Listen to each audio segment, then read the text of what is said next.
So the original business idea around LightsApp was to deliver an online marketplace for contractors to maximise their ability for employment and to minimise their idle time with not finding work and relying on agencies and removing that reliance on agencies by doing a key factor that wasn't in the market at the time, and that was around availability. So having an inbuilt calendaring system that would essentially match the roles people want, the skills they have, where they want to work, and when they're available. So essentially that was the motto or the concept.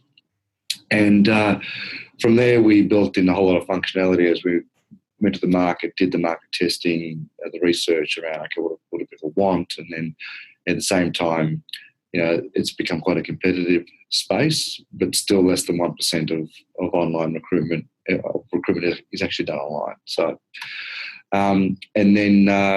so what first eventuated as a little calendaring system ended up being something a lot bigger, and became doing verification checks and things like that. So it does a fair bit, quite a big application now.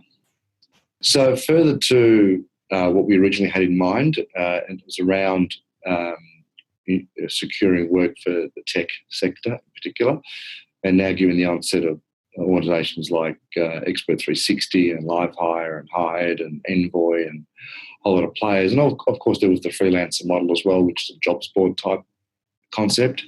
We went against the whole job posting option because it meant that people were competing on price, not on talent. And we found that doesn't actually maximise the earning capacity of talented people.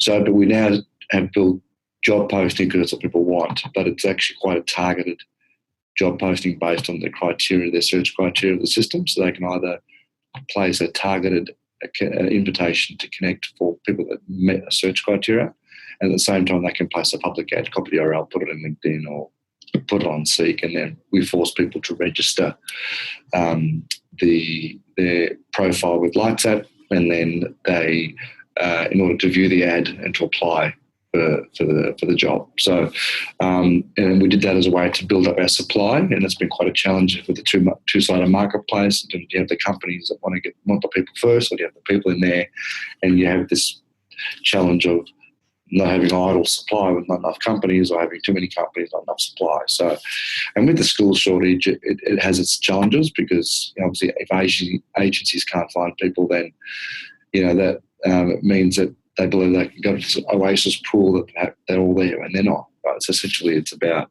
changing the whole recruitment process around it that people's thinking. That's been quite a challenge because it's just easier to do with an agency, right? And they mark it up. So the other thing we also built in was transparency of costs. So if a contractor wanted $800 a day, that's what they would negotiate directly with the company, and we'll just get a placement fee over and above that.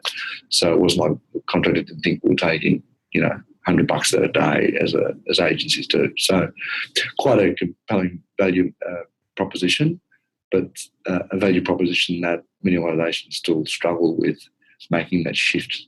And that's why, and all of our competitors are suffering the same thing. It's not just a LightsApp thing, but we've done it with no funding. We've basically funded it ourselves, which obviously means that you're limited in terms of how quick you can get to market. So there's some of the learnings that, preempting your next question about, what would you do differently? I think part of it would be to quickly get market validation around an idea. So even if you just give it away, just to understand, there is a need for a product like this, rather than trying to pre-cook pricing models that we believe market wants. So we learned a fair bit about that. That's not really the way to do it. So we're in that phase now. So it's probably taken us a couple of years longer than we would have liked, but we still believe, based on our competitors, we have a superior platform. But as we all know, in history, the best technologies don't necessarily are the most profitable. So we're dealing with that issue as well. And we've also got some great opportunities to widen the market outside of the tech sector. So we're quite excited about an opportunity we're working on at the moment to help volunteers, help charities place volunteers that are prepared to do some work for a purpose. So there's a whole focused, particularly in large corporates, that they corporate social responsibility, and individuals that are really passionate about causes, that they can actually secure volunteer work through the platform. So we're working on that at the moment and very close to signing up a deal there, which then shifts the focus away from tech, but we still do tech. We'll do professional services, and we'll also do this, which also gives us a better marketing message, that we're actually not just going to help tech people get work, but we actually have help out charitable organisations with getting volunteers to do work. And that's the natural extension of that, is to get childcare workers, nurses, teachers, and that's the general extension from that. So we're quite excited about that opportunity, which then gives another market differentiator. We still believe we've got some market differentiation, but this really puts it out there. And we can build our supply base very, very quickly. So that's where we believe the business will go now.